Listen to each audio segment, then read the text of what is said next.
White House, have you guys been able to identify where you believe, I know you can't say with certainty everywhere, but where do you believe some of these infections began? What took place at the Rose Garden or the receptions? Debate prep, what can you tell us? So I want to explain contact tracing because I think there has not necessarily been a ton of clarity on that. Person-based versus location-based, but so person-based, can you help us? So it's person-based, and the medical professional who handles that case then interviews them and identifies any close contacts within the 48-hour window of that test or the symptoms being identified. They look back 48 hours to find people who may have been within 6 feet for at least 15 minutes. That's the CDC guideline. And the purpose is to mitigate further transmission of the virus. Correct. It's not to go back and identify patient zero. I understand that people are very curious about that. I'm curious too. But that's not really what contact tracing does. And the fact is, it could be any number of sources. I mean, there were journalists who wear masks a lot who have unfortunately contracted COVID. We don't want that to happen. Nobody wants that to happen. Could have been any number of guests who have been at the White House who maybe tested negative, but then later tested positive. So it's sort of an unknowable question as to where it entered the environment. But where we go from here is trying to mitigate further transmission. And the White House Medical Unit, with a CDC epidemiologist embedded in it, does contact tracing for the positive cases that they handle, the ones that they identify with symptoms or positive tests, and then they go back and do that. And so positive cases that have been identified by White House Medical, with the CDC helping them, they've completed those.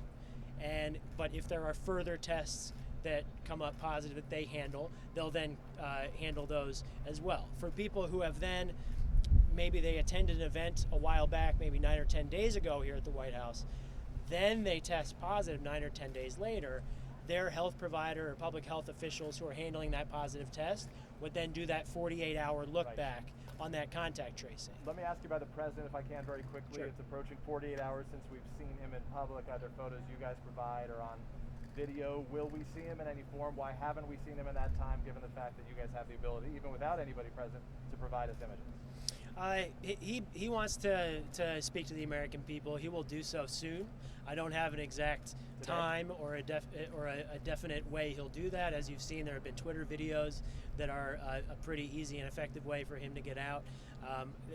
That's certainly something that we're always considering, as putting out another message to the country that way. But I don't have a definite method or time for you at this time. Brian, can you tell us about? Sure, Can you tell us about who the president's been spending time with today? What advisors are with him? I know you said we don't know when we might see him, but has he shot any of those videos today or yesterday? Anything like that? How has he been spending his time? I know they've worked on one. He speaks regularly with the chief and a number of his senior advisors. Dan Scavino, we all know, of course. He speaks with members on the Hill, leaders on the Hill. He wants to make sure that our outstanding nominee for the Supreme Court, that her nomination is proceeding expeditiously, fairly, and thoroughly. But I won't get into any particular private conversations, but suffice it to say he's speaking with a number of senior advisors and leaders on the Hill as well. And is it true that preparations are underway for him to potentially go work out of the Oval Office anytime soon? So we have ways for him to do that. We have PPE that we can use, and we can interact with him standing back, like you're standing back from me, and people can wear masks or goggles or gloves or whatever may be needed. We have CDC guidelines. When he's ready, and the White House and the West Wing are deep cleaned on a regular basis, so there's a way for him to work out of a variety of rooms safely when he's ready to do that. I think we saw today in the doctor's announcement that he's symptom-free, that there's antibodies that they're identifying now. It's a great sign. Are they his or Regeneron's? Good question. I'll have to ask a doctor that, actually. But I think they supplement what your body creates, I believe. But that's really a question for Dr. Conley, so I won't speculate. Did you bring Dr. Conley out? I'll ask him. We'll see. Was he in the Oval Office yesterday? He was not in the Oval Office yesterday. There were precautions set up so that he can do that over the coming days when he's ready to do that. But he was not in the Oval yesterday. And are we going to know when he was last tested negative, or is that just going to be? So I think we put out the information that we've got on that. That Hope had her positive test Thursday. The president announced his positive test very late Thursday, very that's promptly. Not the negative, I'm sorry. Right, and that's the kind of timeline that we've got at this point. Well, wait, Brian. To be very clear, that's not the timeline you've got. It's the timeline you're providing. Obviously, you know when he last tested negative. I don't know when he last tested negative, and House I've answered this question a number of times. Well, to be here, clear, yes. the White House knows when he last tested negative. I guess simply put for Americans, why can't the White House say when he last tested negative? Look, we've addressed this.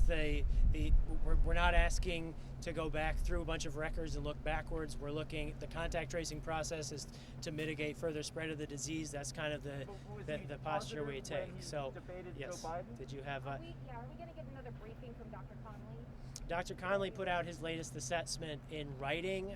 We kind of are making these decisions, day by day, sort of. Just as things go along, we assess circumstances and then determine the best way to communicate. Is there a reason why his vitals were not provided? I can look into that, but I mean, suffice it to say, the president's own words, he's feeling great.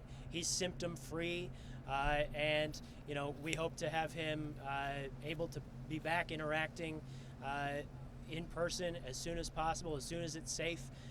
It's great news that he's now symptom-free for a fairly long period of time, no fever, and he's feeling well, and we're glad to have him back at the White House. Brian, Thanks, can you everybody. Just explain, just one for me before you go.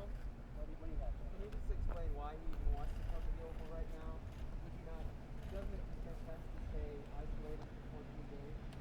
Well, we can do it in a safe way. We can disinfect regularly, obviously. There's certainly ways to do it that wouldn't compromise anyone. And I think you may know from past research with Dr. Fauci and other experts, we're getting to a place where he wouldn't be infectious or contagious anymore. That's a good thing. We'll certainly, the doctors are monitoring that. We don't want anyone to be in danger. But the bottom line is he can interact with us in a safe way, and that's a great thing. He's continuing to work hard for the American people, and he's not going to stop doing that. Is anybody covering the Russiagate stuff that's coming out of ODNI? It's a fantastic story. It's really fascinating. Not fantastic, but the fact that the Clinton campaign was actually driving the Russia hoax is a very important story. So I'd recommend everybody look into it and cover that. And why wasn't the president tested daily? He was tested very regularly, as were the senior staff who interact with him on a regular basis. But why